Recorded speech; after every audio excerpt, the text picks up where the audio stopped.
Hello and नमस्कार। मैं doctor कंचन Singh Bharat homeopathy में आप सभी का स्वागत करती हूँ और आशा करती हूँ कि आप सभी अच्छे और स्वस्थ होंगे। और आज के इस वीडियो में मैं आप सभी से बात करने वाली हूँ कि आप अपने जीएफआर को कैसे बढ़ा सकते हैं। अगर आप क्रोनिक किडनी डिजीज से सफर कर रहे हैं और आप चाहते हैं कि आपका जीएफआर बढ़े तो आपको कुछ टिप्स फॉलो करना बहुत जरूरी होता है, क्योंकि हमारे किडनियों का काम है हमारे ब्लड को फिल्टर करना। लेकिन किन्हीं कारणों की वजह से जब हमारी किडनी काम नहीं कर पाती है तो वो इन्हीं वेस्ट मटेरियल को फिल्टर नहीं कर पाती है। जब हमारा क्रिएटिनिन बढ़ता है तब हमारा जीएफआर कम होता चला जाता है। जीएफआर, आखिर जीएफआर क्या होता है? जीएफआर ग्लोमेरुलर फिल्ट्रेशन रेट, ये आपको ये दर्शाता है कि आखिर आपकी किडनी कितनी बेहतर तरीके से आपके ब्लड को फिल्टर कर रही है। अगर आपका जीएफआर कम है तो इसका यही मतलब है कि आपकी किडनी आपके ब्लड को अच्छे से फिल्टर नहीं कर पा रही है, जिसकी वजह से आपका क्रिएटिनिन बढ़ता चला जा रहा है। अब ऐसे कंडीशन में हम क्या करें जिससे हमारा जीएफआर बढ़े और क्रिएटिनिन कम हो? तो आपको कुछ टिप्स फॉलो करना जरूर पड़ेगा। फर्स्ट ऑफ ऑल, आपको कंट्रोल करना है कि आपका क्रिएटिनिन ना बढ़े। जो आपका क्रिएटिनिन बढ़ रहा है, जिस फॉर्मेशन से बढ़ रहा है, उसको कम करना है जिससे आपका जीएफआर बढ़ सके। अब क्रिएटिनिन क्यों बढ़ जाता है? जो भी हम डाइट ले रहे हैं, जब वो प्रोटीन यानी कि वेस्ट प्रोटीन में कन्वर्ट होने लगता है तब हमारा क्रिएटिनिन बहुत तेजी के साथ बढ़ना स्टार्ट हो जाता है। अब ये बहुत तेजी के साथ क्यों बढ़ता है हमारा क्रिएटिनिन? क्योंकि आपकी किडनी फिल्टर नहीं कर पा रही है आपके वेस्ट प्रोटीन यानी कि क्रिएटिनिन को। और ये क्रिएटिनिन कैसे बढ़ रहा है? जब आप नॉन वेजिटेरियन लेना स्टार्ट कर देते हैं या एक्सेस मात्रा में लेते हैं, यहाँ तक कि आपको पता है कि आप क्रोनिक किडनी डिजीज से सफर कर, जैसे कि चिकन, मटन और फिश। जब आप इनको खाते हैं और एक्सेस मात्रा में खाते हैं तो वहां पे आपके क्रिएटिनिन का जो फॉर्मेशन है वो और तेजी के साथ बढ़ गया, जिसकी वजह से आपका जीएफआर कम होता हुआ चला गया।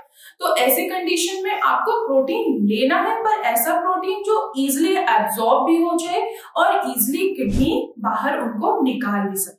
तो वैसे कौन सा प्रोटीन है? जैसे कि हमारा प्लांट बेसिस प्रोटीन, हमारी दालें। आप दालों का सेवन करके आसानी से अपने क्रिएटिनिन को कम भी कर सकते हैं और जीएफआर को बढ़ा सकते हैं।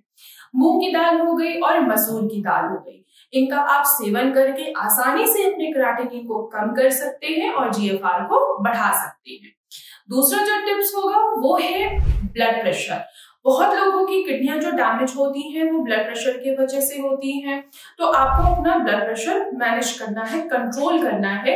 चाहे आप एक्सरसाइज करके मैनेज कीजिए, चाहे मेडिकेशन के जरिए मैनेज कीजिए। और साथ ही साथ अगर आपका बीपी मैनेज नहीं हो रहा है तो आप कस्टमाइज होम्योपैथी का भी सहारा लेकर अपने बीपी को मैनेज कर सकते हैं। जहां आपने अपने बीपी को मैनेज करना स्टार्ट कर दिया, वहीं पे आपका क्रिएटिनिन कम हो जाएगा और वहीं आपका जीएफआर बढ़ना स्टार्ट हो जाएगा। क्योंकि बीपी जो है ये भी एक मेजर कॉज है जो आपके किडनी के फंक्शन को डिस्टर्ब करता है। आपको जो ब्लड फिल्टर करने का काम है आपकी किडनियों का, वो किडनियां उन ब्लड फिल्टर नहीं कर पाती हैं, जिसकी वजह से आपका क्रिएटिनिन बढ़ता है और जीएफआर कम होता चला जाता है। तो आपको अपनी मेडिकेशन चेंज करनी है और साथ ही साथ होम्योपैथी मेडिसिन जरूर लीजिए जिससे आपका बीपी मैनेज हो। अब बीपी कितना होना चाहिए? एटलीस्ट 120/80, ये नॉर्मल बीपी होता है। अगर आपका बीपी 140/90 जा रहा है तो अपने बीपी को मैनेज जरूर कीजिए। अपने खाने में नमक की मात्रा को बिल्कुल कट ऑफ कर दीजिए। मैं ये भी नहीं कहती कि बिल्कुल बंद कर दीजिए, क्योंकि अगर आप नमक नहीं लेंगे तो खाने का स्वाद नहीं आएगा, आपको उकलाई भी आ सकती है। तो आप नमक लीजिए, लेकिन इतना कम कर दीजिए कि एटलीस्ट आपको खाने का थोड़ा सा टेस्ट आए और सोडियम जो है वो आपका बैलेंस में रहे। अगर आप ज्यादा नमक खाएंगे, ज्यादा सोडियम होगा तो आपका बीपी बढ़ेगा और वहां पे किडनी की फंक्शन डिस्टर्ब होगी। तो आपको अपना ब्लड प्रेशर मैनेज करना बहुत जरूरी है। थर्ड पॉइंट है शुगर। जी हाँ, बहुत लोगों का जो किडनी की प्रॉब्लम आती है वो शुगर की वजह से भी आती है।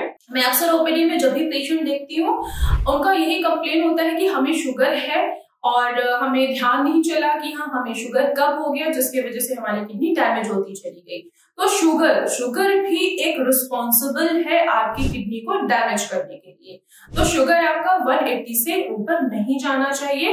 अगर आपका शुगर 180 से ऊपर जा रहा है तो आपकी किडनी के फंक्शन डिस्टर्ब होगी और आपका क्रेटिनिन बढ़ता चला जाएगा और जीएफआर कम होता चला जाएगा। तो शुगर भी ध्यान रखना है, आपको अपना शुगर भी मैनेज करना है। एक्सरसाइज कीजिए, योगा कीजिए, मेडिकेशन लीजिए, जिससे आपका शुगर कंट्रोल हो और आप अपने जीएफआर को बढ़ा सके। इसके अलावा आपको अपनी डाइट फॉलो करना बहुत जरूरी है। अगर आप डाइट फॉलो नहीं करते हैं, आप कुछ भी खा रहे हैं, आप सब कुछ खा रहे हैं, जैसे दूध है, दही है, लस्सी है, छाछ है, या वो आप डाइट ले रहे हैं जिनमें पोटेशियम सबसे ज्यादा होता है, जितने भी हरे पत्तेदार सब्जियां हैं, अगर इनका भी आप सेवन कर रहे हैं तो आज और अभी से इनको बंद कर दीजिए, क्योंकि इनके सेवन करने से आपकी किडनी की फंक्शनिंग और डिस्टर्ब हो रही है। आपका क्रेटिनिन बढ़ रहा है, ना कि आपका जीएफआर बढ़ रहा है। उल्टा आपका जीएफआर कम होता जा रहा है और क्रेटिनिन बढ़ता चला जा रहा है। तो आपको ऐसा खाना खाना है जिनमें फाइबर भी हो और एंटीऑक्सीडेंट से भरपूर हो, क्योंकि फाइबर आपके डाइजेशन को इंप्रूव करके रखता है और एंटीऑक्सीडेंट जो आपके किडनी के ऊपर आए हुए स्ट्रेस है उनको रिमूव भी करता है। तो ऐसे वेजिटेबल्स का सेवन कीजिए जिनमें फाइबर भी हो और एंटीऑक्सीडेंट हो, जैसे कि लौकी हो गया, घिया हो गया, तोरी हो गया, आप इनका सेवन कर सकते हैं। कुछ फल है जिनका आप आसानी से सेवन कर सकते हैं, जैसे कि सेब है, पपीता है, नाशपाती है, आप इनका आसानी से सेवन कर सकते हैं और अपने जीएफआर को बढ़ा सकते हैं। साथ ही साथ आप पानी की क्वांटिटी को बैलेंस कीजिए। आपको 1 लीटर या 1.5 लीटर से ज्यादा पानी का सेवन नहीं करना है। अगर आपकी डायलिसिस हो रही है तो 900 ml भी पानी आपके लिए इनफ है। अगर आप ज्यादा पानी लेते हैं तो भी आपकी फंक्शनिंग किडनी के डिस्टर्ब होगी। तो मैं आशा करती हूँ कि आप लोगों को समझ में आया होगा कि आखिर आप अपने जीएफआर को कैसे बढ़ा सकते हैं और अपने क्रेटिनिन को कैसे कम कर सकते हैं। तो आज के वीडियो में बस इतना ही, फिर मैं मिलूंगी नेक्स्ट वीडियो में। तब तक के लिए धन्यवाद।